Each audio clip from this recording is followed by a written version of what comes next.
In Kurup, I'm a proper, like I speak Malayalam, so I don't know. I feel like maybe this is my debut technically. I have auditioned for them and I love that because you feel like you've earned the part, you know. It's yours, nobody can claim to have made you. No challenge is only pleasure. I really think life is so short that I don't want to do something that doesn't make me curious. Ghost stories is a bit traumatic like that for me.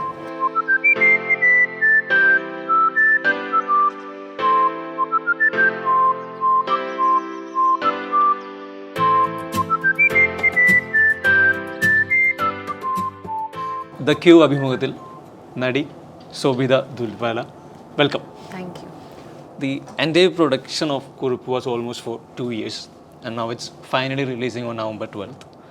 What do you expect from Kurup, or what are your expectations for Kurup? I have so much love for the film, for the story, and for the team that has come together to make it happen, that I think there's almost like a blind faith that people will also see that beauty. People will see that team effort. So I think that's what I like to assume. Your Malayalam debut was through Muthon and now it's Kurup. So what was that key element or that small part that attracted you the most? You know, I actually don't know what counts as my debut because in Muthon it's a Hindi Malayalam bilingual and I play a Hindi speaking part. Rosie. Yeah. So, and in Kurup, I'm a proper, like I speak Malayalam. So I don't know. I feel like maybe this is my debut technically. I don't know. Yeah. Yeah. And they're very different worlds, very different from each other.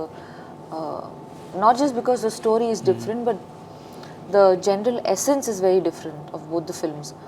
So, in nowhere can I put them on the same plane, you know? Yeah.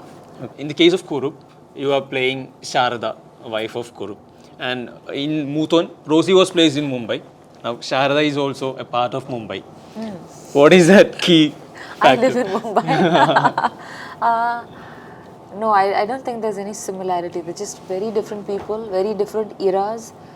I mean, Sharda lived the part we see in the film is the 70s and the 80s. Yes. A very beautiful era that's not documented so much in our cinema. And Rosie is very much today's, beast. Yeah. Your original debut, like your beginning of career, was through Raman Raghav, which was directed by Anurag Kashyap and Nawazuddin in the lead. So how did you become the part of that movie? I auditioned for it. Okay. And it was my first film audition. I had done many auditions for ads and commercials, but this was the first time I got the opportunity to test for a film. Oh. And I did, and I got the part, and in 48 hours we were shooting for the film, and in 6 months we were at Cannes Film Festival. So I think that was a very like a journey that had an influence on me, especially with the kind of projects I took up after that. Because you suddenly at the very beginning, when you're surrounded by people who are very, very passionate about what they do, it affects you because you respect that, Yeah. Even though you have done several characters, Tara Khanna always, it's a unique character. It's so special and powerful. So how did you reach in Made in Heaven and Again, I had auditioned for it. for Made in Heaven too? Yeah. Most of the for a lot of projects that have come out until back in the day, I have auditioned for them, and I love that because you feel like you've earned the part. It's yours. Nobody can claim to have made you. I like auditions. They're like the litmus test. But I mean, I haven't auditioned in a while, but I don't miss them. Yeah. You have done several characters. Like they are always unique. You don't follow any stereotypical characters, or you don't go for cliches. Why do you do that? Like, how do you pick your characters? I really think life is so short that I don't want to do something that doesn't make me curious.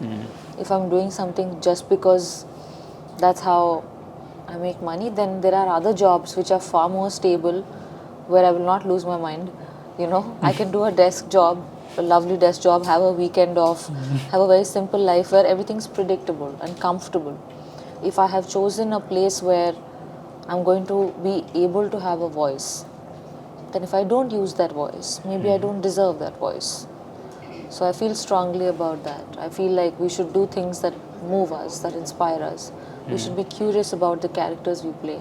We should explore the human experience. I believe this. And I love a little bit of risk taking. Yeah. So, how was your experience while sharing a screen with Dulquer Salman?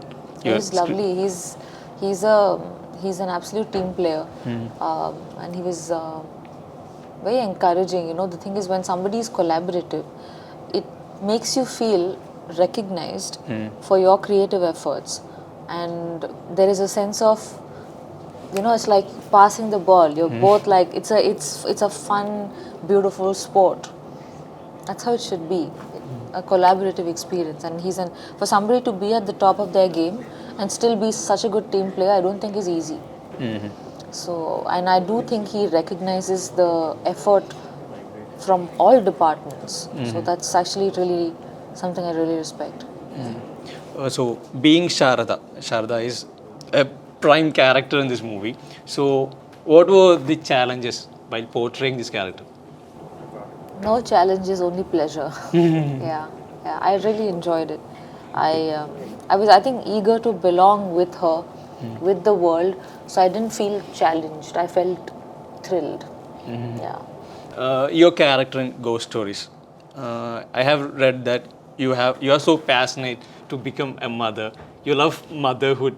So how was that linked with this character? Even though it was some kind of tragic. It was disturbing. You know, when you want something, when you aspire to something and it's so precious to you, the thought that maybe you can't have it breaks your heart. So I think Ghost Stories is a bit traumatic like that for me. Because I look forward to having kids, and you know, I fantasize about it. So the thought that I won't be able to was very disturbing. So that came out in the play of, you know, that story. It was quite disturbing for me. Okay, so all the best wishes for your future projects. Thank you and so for much. Kurup too. Thank Okay, you. thank you.